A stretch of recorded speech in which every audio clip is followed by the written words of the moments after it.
Saludos amigos, gracias por estar de nuevo con nosotros con su programa A Rajatabla, Peña de la Democracia en la República Dominicana. Son ustedes muy amables en estar con nosotros a través de Teleradio América con todas sus disponibilidades tecnológicas para todo el mundo, Super TV 55, lo mismo con sus disponibilidades tecnológicas desde el mismo centro del Cibao para todo el mundo. Y también a Canal TV, novedoso emprendimiento televisivo a través de las redes, que nos hace el favor de transmitirnos a las 2 de la tarde los días sábados. Muchas gracias de verdad por estar con nosotros en todas partes. Lo mismo que nuestros emprendimientos también de este programa a través de las redes.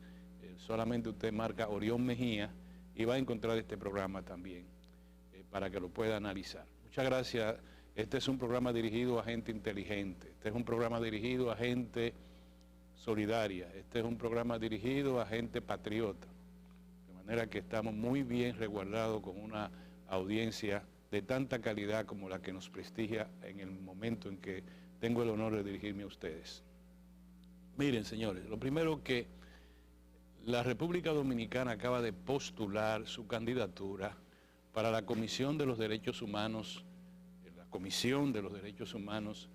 de la Organización de las Naciones Unidas, la ONU. Eso, bueno, los países tienen que promover a nivel su política exterior, su inserción en la comunidad internacional, eso está muy bien. Lo que yo quiero subrayar sobre este aspecto, fíjense que vamos a la notoriedad internacional, es decir, vamos a bailotear entre 190 votos quizá, o más de 200 votos, no sé cuánto, que tiene la Organización de las Naciones Unidas, nuestra candidatura, un país caribeño. Eso es procurar un nivel de notoriedad que la merecemos. Pero ¿qué pasa? El canciller de la República, cuando se entrevistó con el secretario general de las Naciones Unidas, el señor Guterres, le señaló, le criticó que la ONU no ha tenido el debido empeño de asistencia hacia Haití. Y yo creo que esa es una buena política, una buena decisión del gobierno dominicano a través de su política exterior, de al mismo incumbente de Naciones Unidas decirle, ustedes no están atendiendo a un vecino que en este momento está ya en el terreno de la hambruna. Para que ustedes tengan una idea de lo que está ocurriendo en Haití, quiero decir que el hambre es una violación a un derecho humano, a un derecho de la gente. Quiero decirle a ustedes que el pollo en Haití tiene, la libra de pollo cuesta más, el equivalente a 200 pesos dominicanos. Imagínense ustedes una población que tiene el índice per cápita de ingresos más disminuido de toda América Latina, que tenga que comprar la libra de pollo al doble de lo que se expende en la República Dominicana, o más del doble. Los huevos a más del doble. La industria avícola dominicana tiene un gran soporte por el lado de los huevos, primero porque los dominicanos consumimos mucho ese producto, y segundo porque ese es el producto líder en Haití. No es el pollo, el producto líder en la República Dominicana de nutrición principal es el pollo. En Haití es el huevo. El huevo en Haití cuesta 2 veces lo que vale en la República Dominicana. Y eso se traduce, como yo se lo he explicado a ustedes, las condiciones materiales de existencia son las que reflejan todos los demás indicadores de desarrollo humano de un país. La violencia en Haití es consecuencia de lo que yo le estoy explicando en este momento. Y resulta que en el momento en que el canciller dominicano está hablando en Nueva York con el secretario general de las Naciones Unidas, en ese mismo momento una autoridad de Haití está diciendo que una legión, oigan la palabra, una legión de dominicanos participa con las bandas haitianas que destrozan a ese país en términos de seguridad ciudadana.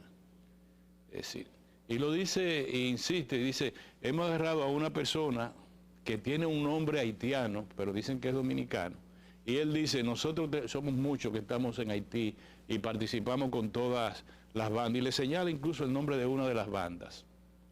Es posible que las autoridades haitianas requieran la colaboración de las autoridades dominicanas para impedir el trasiego o disminuir la influencia que tienen estos grupos de vándalos. Pero también a mí me llama mucho la atención la coincidencia de los actos, la coincidencia de que el presidente Luis Abinader le llamó la atención al primer ministro de Haití cuando mintió deliberadamente al decir que la República Dominicana y Haití iban a hacer un acuerdo migratorio. Y cuando el acuerdo de migración, el primer ministro de Haití dijo que Haití espera los beneficios de la reunión de la Cumbre de las Américas celebrada en Los Ángeles.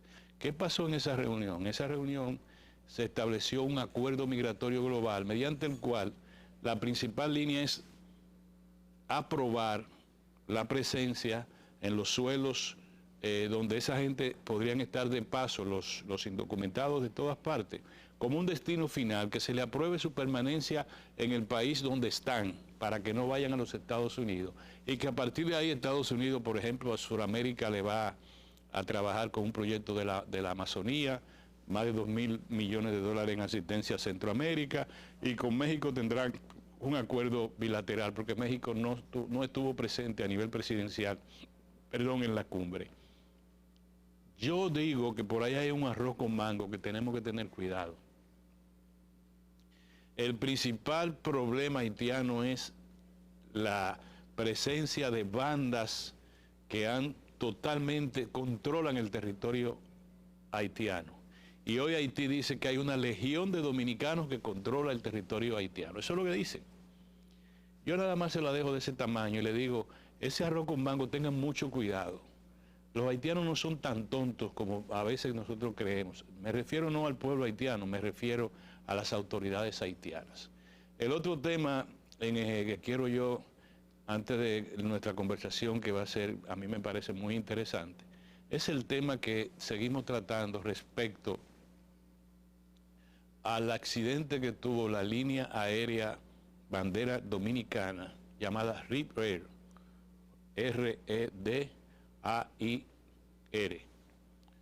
en un vuelo, creo que el 205, que despegó desde Santo Domingo, y en Miami, después que aterrizó, le falló el tren de aterrizaje y el aparato se descarriló, y gracias a Dios no hubo mayores desgracias, sino que 7 heridos, posiblemente heridos leves, pero el avión se descarriló y llegó incluso a impactar con una construcción en el aeropuerto y se incendió.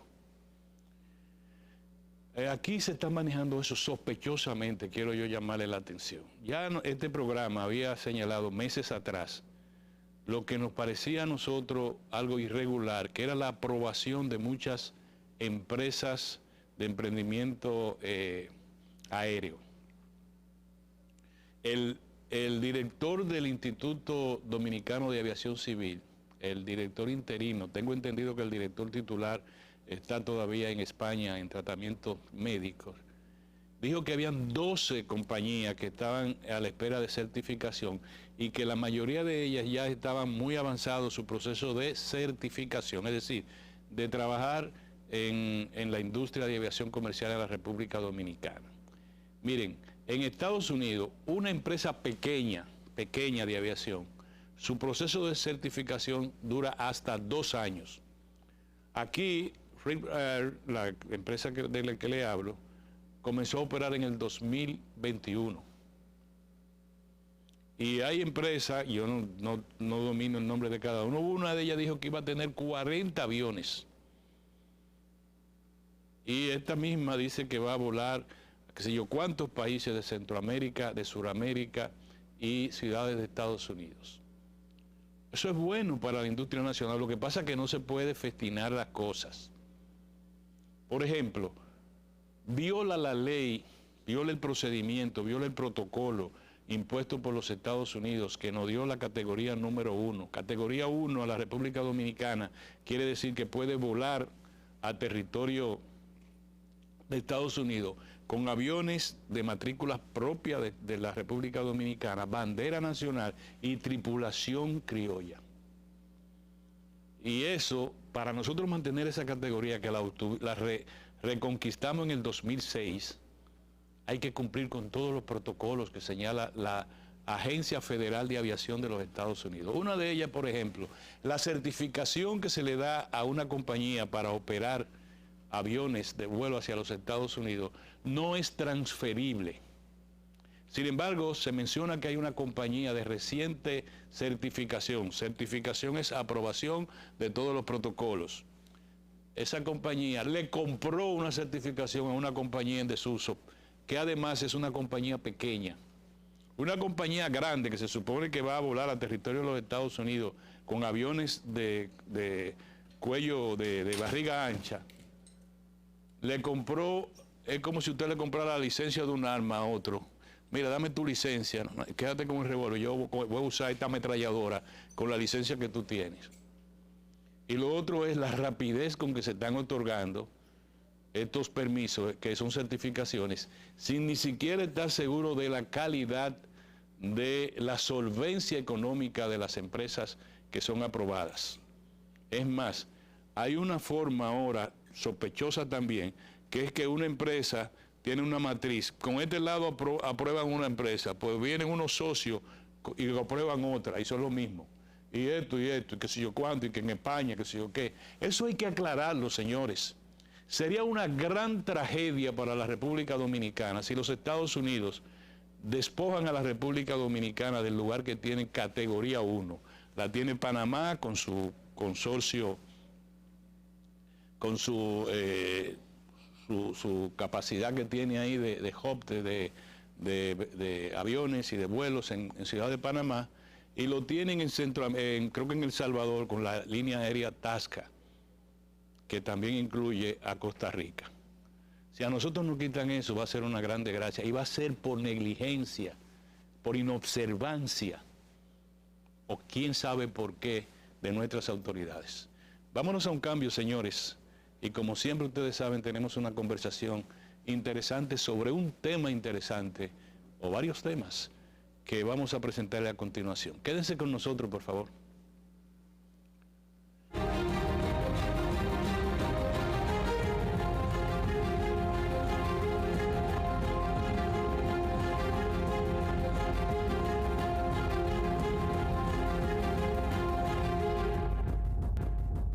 Muy bien, mis amigos, gracias por estar con nosotros, gracias por conectarse con nosotros. En este momento también quisiéramos agradecer siempre, como lo hacemos cada semana, a la región del Cibao, que nos tiene especial cariño. A través de Super TV 55 se conectan con nosotros y nos escriben y nos comentan lo que se hace en este espacio.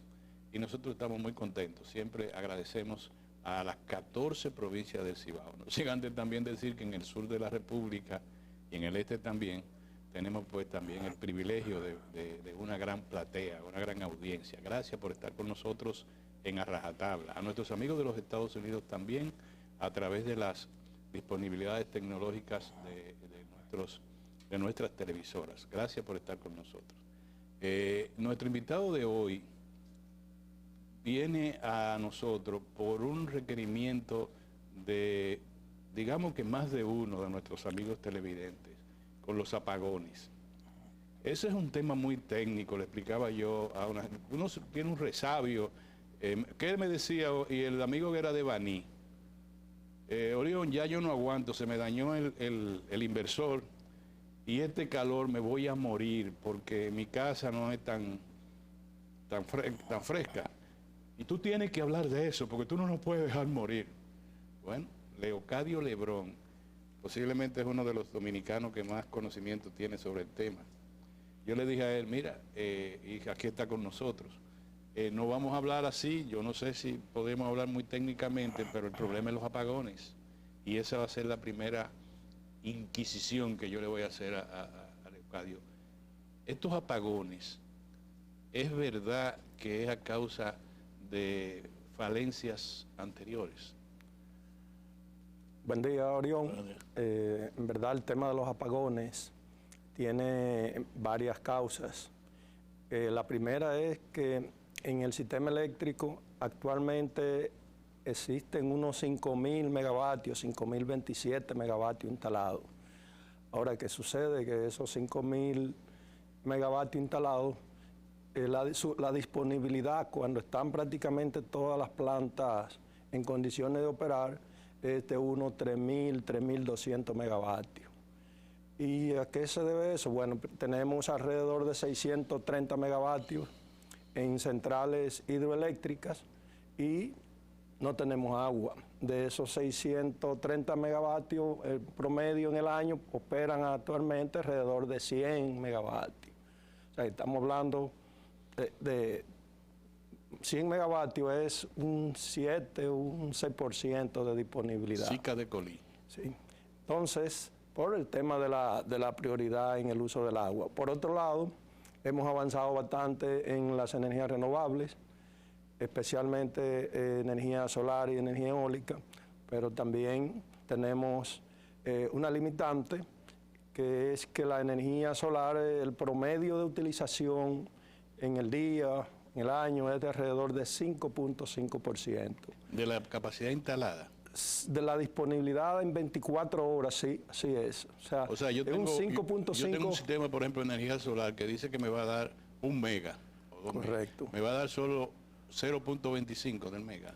Ese es el promedio, porque son 5 horas y media que se aprovecha por el tema de la intensidad de los rayos solares. ¿Y la de...? La energía eólica, el promedio de disponibilidad es del orden del 30%. Por ejemplo, tenemos los parques eólicos en Oviedo, que en nuestro país es uno de los sitios donde hay mayor potencial de viento, mayor velocidad, y el promedio de utilización ronda el 33-35%. Pero además esa energía no se puede guardar.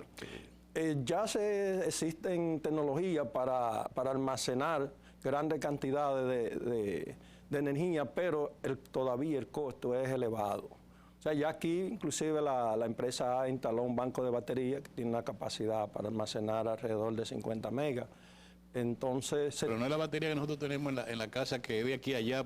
El funcionamiento es similar, pero ya es una tecnología ya más avanzada. Entonces, en cuanto a las plantas base, que son las plantas termoeléctricas a carbón o a gas natural, o que usan fuero de número 6, tenemos limitantes. No tenemos reservas frías.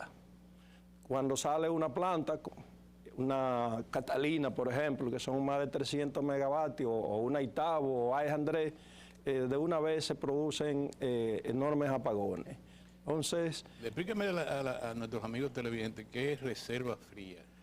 La reserva fría en todo sistema eléctrico de un país desarrollado o en desarrollo debe contar con 2 tipos de reserva. Hay una reserva que se llama reserva rodante y hay otra reserva que se llama reserva fría. La reserva rodante es que las plantas base del sistema deben tener un % de disponibilidad. Por ejemplo, si la planta tiene 100 megavatios, una planta base debe tener 5 o 10 megavatios en reserva para cuando se suman toda la reserva de cada planta individual, esa reserva que está rodando, que está en línea la planta, pero tiene una reserva en capacidad, esa reserva cuando se suman debe ser equivalente a la planta más grande del sistema, que en nuestro caso la planta más grande del sistema de manera individual son Catalina 1 y Catalina 2. Quiere decir que nuestro sistema eléctrico debía tener una reserva rodante del orden de los 350 megavatios, 350, 375 megavatios, para cuando si sale una Punta Catalina que no es programada o una salida programada, las demás plantas absorben esos 375 megavatios. Entonces nosotros estamos lejos de ahí. Esa es la reserva rodante. Y reserva fría. Peor todavía. Peor todavía. Entonces esa es una de las causas principales de los apagones, que es que en nuestro sistema eléctrico la demanda de electricidad es mayor que la oferta. Okay, ahora yo te quiero interrogar en esto, antes de situaciones que son todavía más de la gente.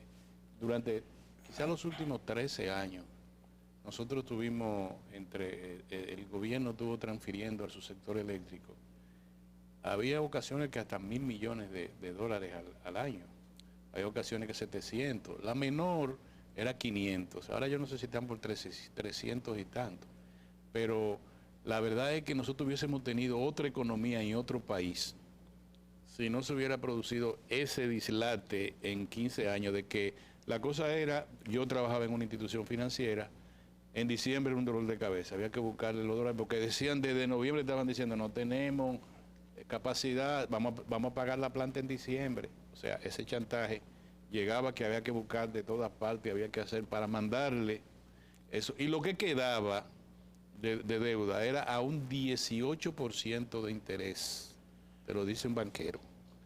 Dólares que en el mercado normal eran 3, 4 puntos, no más. Al su sector eléctrico había que valorarlo en 18% para pagarle.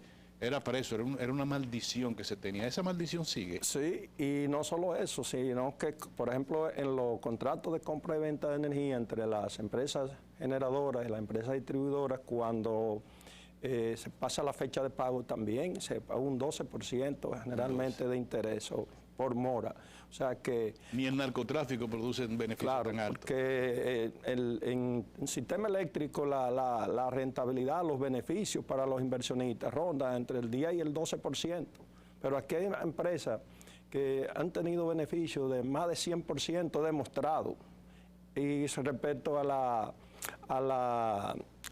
al subsidio, entre el 2005 y el 2016, el subsidio del sector eléctrico rondó los 14.000 millones de dólares. O sea que estamos hablando de alrededor de 900 millones de dólares cada año, promedio. Sí. O sea que ese es el otro aspecto que influye en los apagones, porque también la demanda es programada.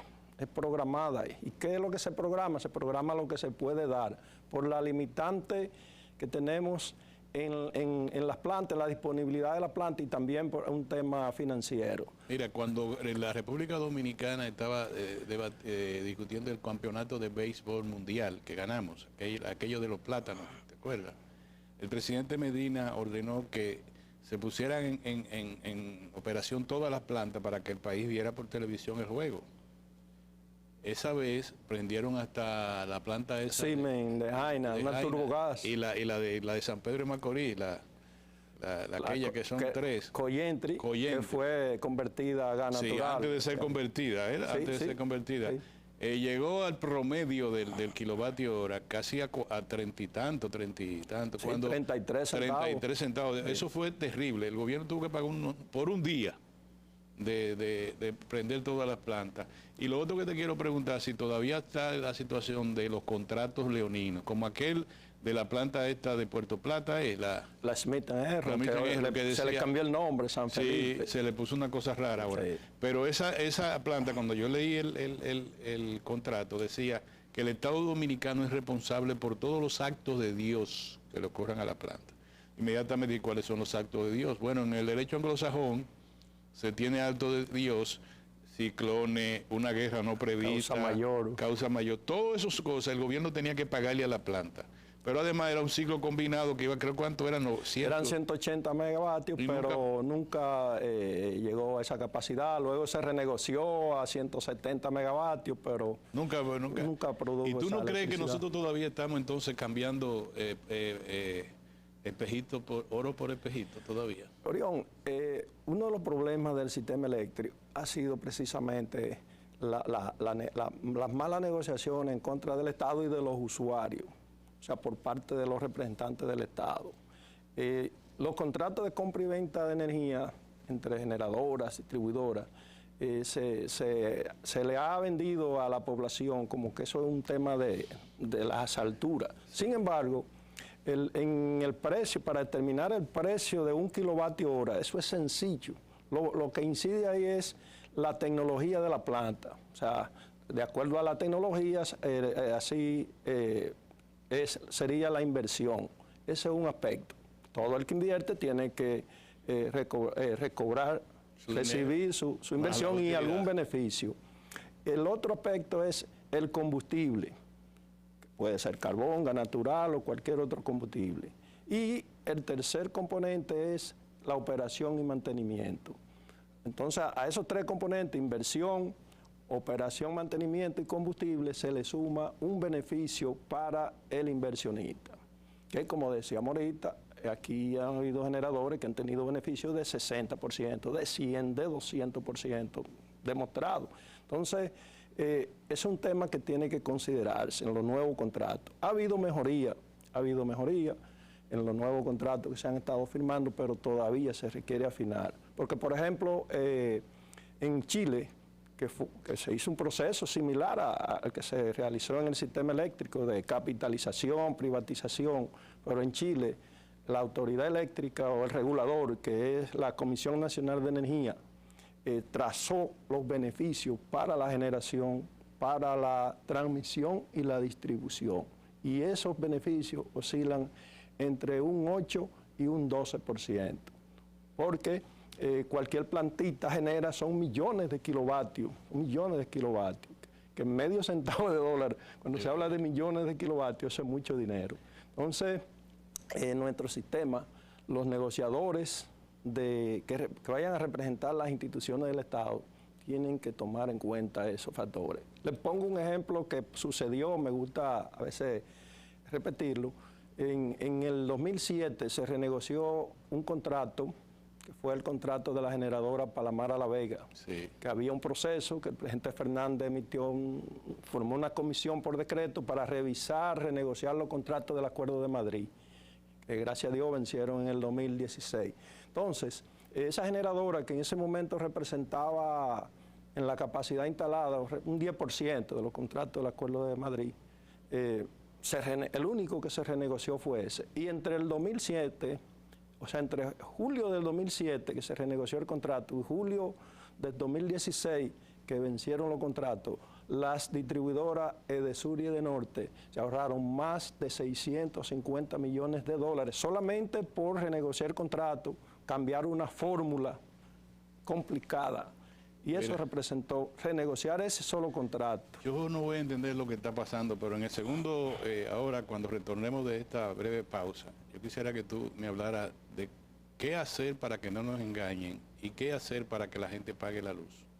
Y también me diga qué nos espera a nosotros con los incrementos de que para sincerizar la tarifa, a nosotros los usuarios, especialmente los clase media. Vámonos a un cambio, señores, estamos en A Rajatabla. Me parece que este es un tema trascendente para el país y yo espero que ustedes así lo asuman. Nos vemos en un momento.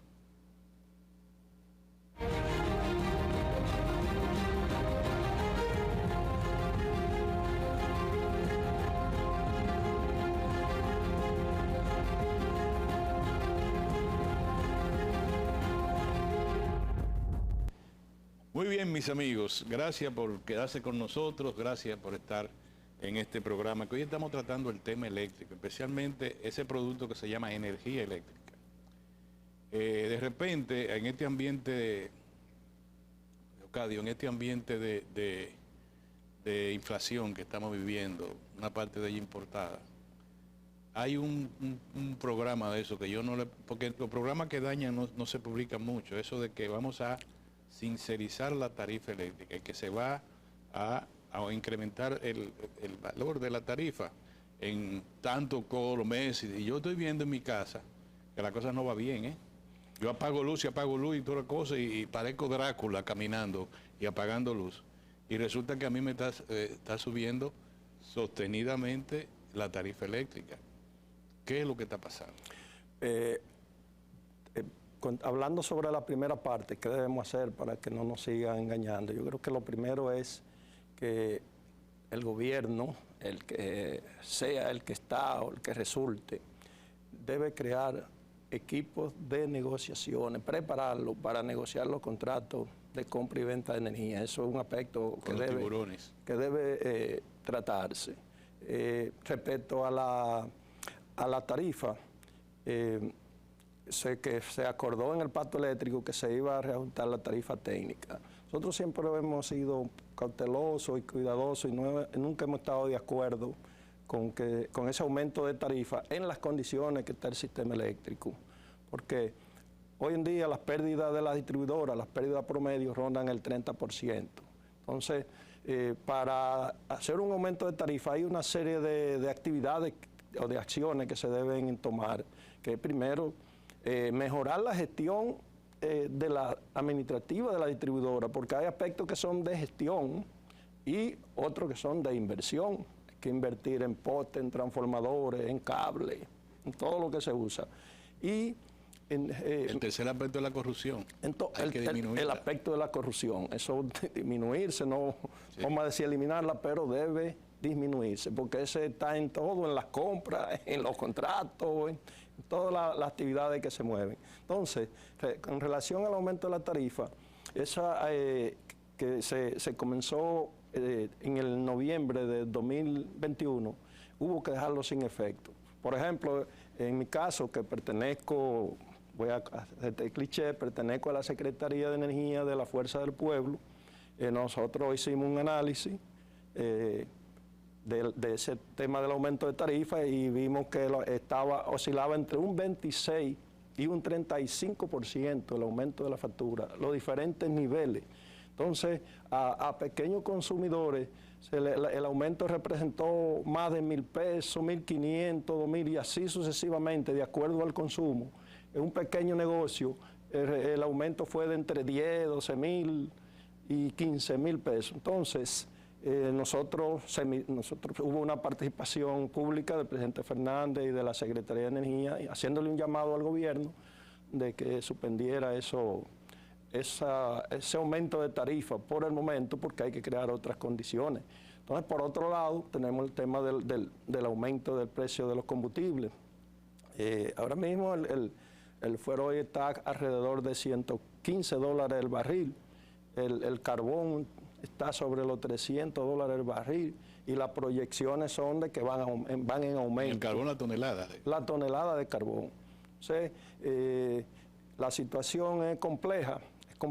¿Tú crees que sea necesario que Punta Catalina se cambie el combustible de carbón mineral a gas natural ahora mismo? Es que eso es, en el mundo, la capacidad instalada de generación a carbón todavía ronda el 30%. Todavía Estados Unidos, Chile, Argentina. Sí. Entonces, ese programa de sacar las plantas a carbón de los sistemas eléctricos, eso lleva un tiempo, lleva un proceso. Y una inversión. Lleva una inversión. Entonces, en el tema de convertir a Punta Catalina, que están muchos ambientalistas pidiendo, y muchos eso representa una gran inversión. Pero no solamente la inversión, sino el tiempo que se requeriría para hacer esa conversión. Porque es que una tecnología, una planta que funcione con gas natural, un ciclo combinado, y una planta carbón, son dos tecnologías muy distintas. Entonces, eso había que hacer un cambio de más del 40% de los equipos de la planta. Entonces, con relación a Punta Catalina y el tema ambiental, sabemos que todo lo que implica desarrollo implica algún impacto al medio ambiente. En Punta Catalina se hizo una gran inversión en tecnología para mitigar el impacto ambiental. ¿Qué deben hacer las autoridades? Bueno, cumplir con los programas de operación y mantenimiento de esa planta para que se mantengan los niveles de las emisiones controladas, que dicho sea de paso, esa planta, las emisiones fue diseñada con factores por debajo de lo que establece la norma del Banco Mundial. Entonces, por eso tú recibió financiamiento. Claro, por otro lado, hay un tema también con el carbón mineral. Esa planta fue diseñada para quemar un carbón de 3.5% de azufre, que es uno de los elementos más críticos, más contaminantes en el carbón, y en verdad esa planta nunca ha quemado ni va a quemar ese carbón.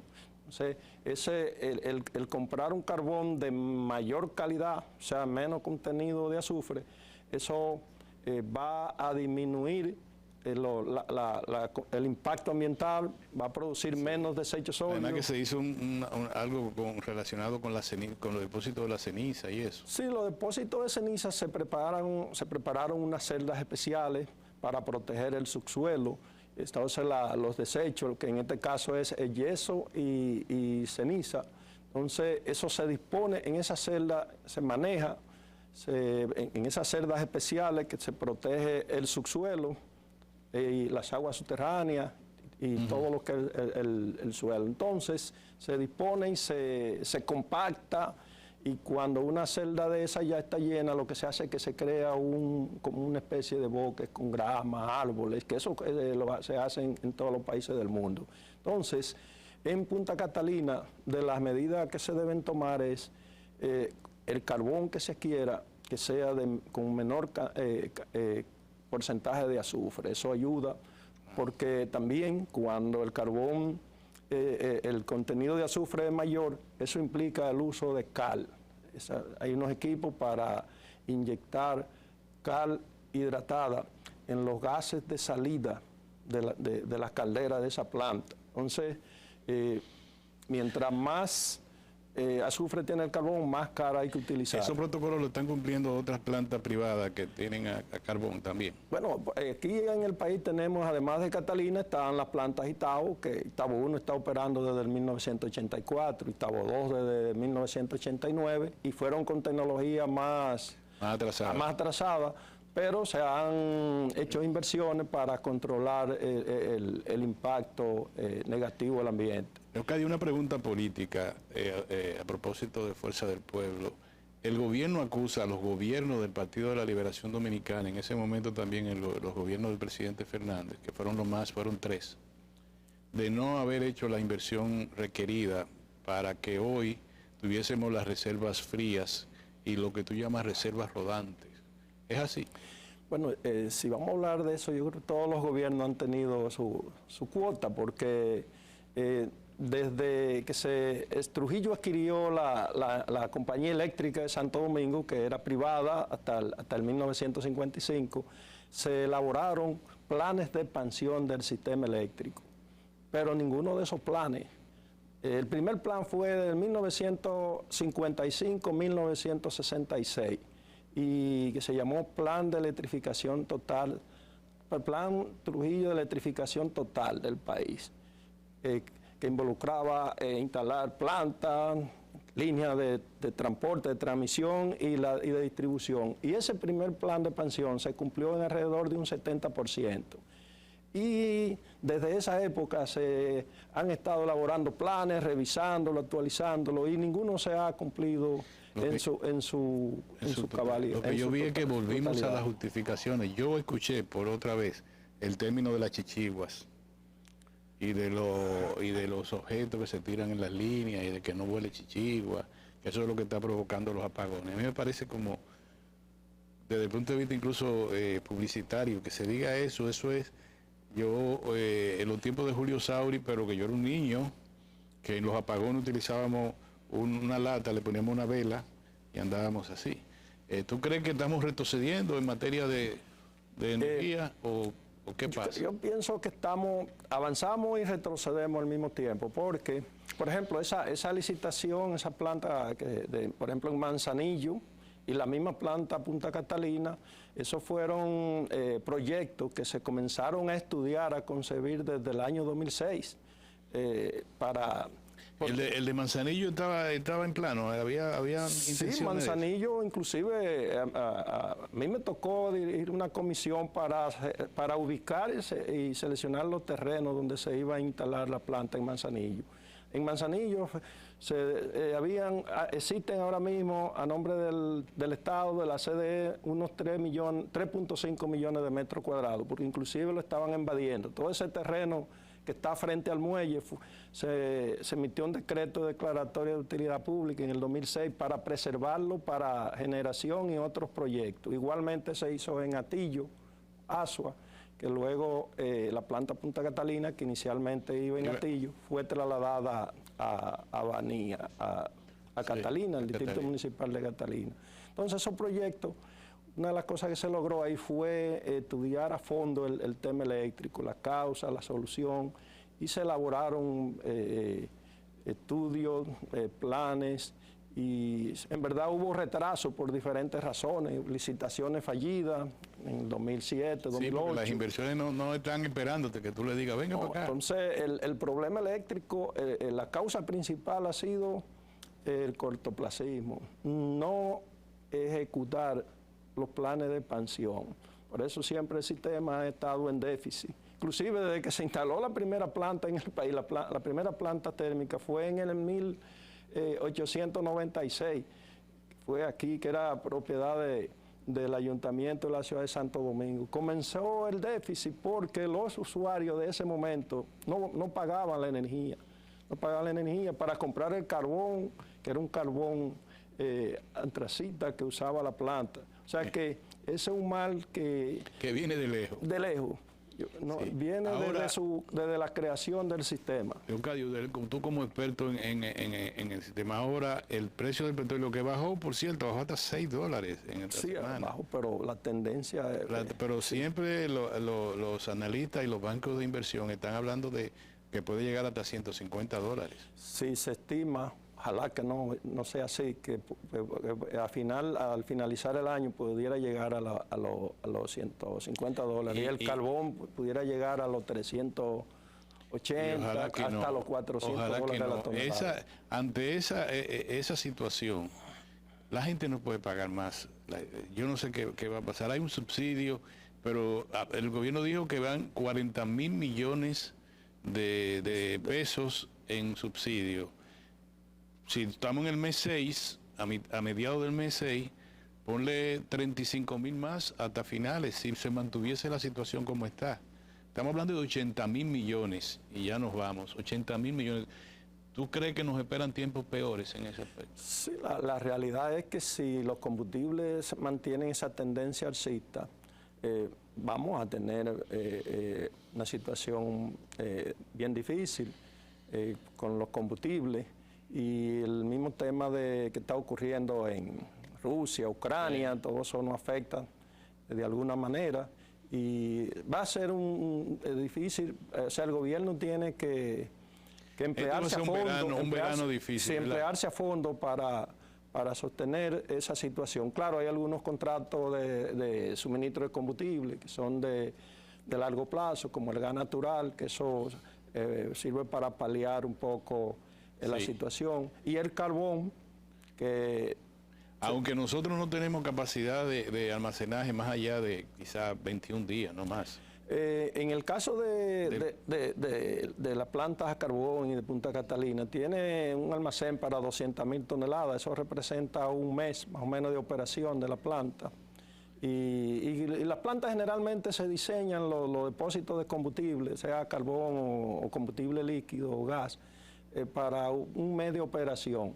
Okay. Pero yo creo que se puede eso manejar en el tiempo. Como ustedes han tenido la oportunidad de darse cuenta, Leocadio Lebrón es uno de los técnicos más calificados que tiene el país en materia de energía eléctrica y de todas esas cosas que ustedes saben. Nosotros nos damos cuenta con el recibo, pero él es el que está pensando ahí. Él pertenece a la Comisión de Energía del Partido Fuerza del Pueblo. Y vino aquí también en su calidad de técnico, se lo agradecemos mucho y le pedimos que se comprometa cada vez que vengan estas crisis a que nos arroje luz técnica aquí. Muchas gracias, camarada. Gracias, Orión, y tenemos que trabajar para suplir el 100% de la energía eléctrica, resolviendo esos 3 puntos principales que... ¿Ayuda al presidente en eso? Estamos en eso. Gracias. Mis amigos, muchas gracias por estar con nosotros, de verdad. Vamos a pedirle, con la gracia de Dios, que estén de nuevo con nosotros la próxima semana en otro programa a rajatabla. Hasta entonces, señores.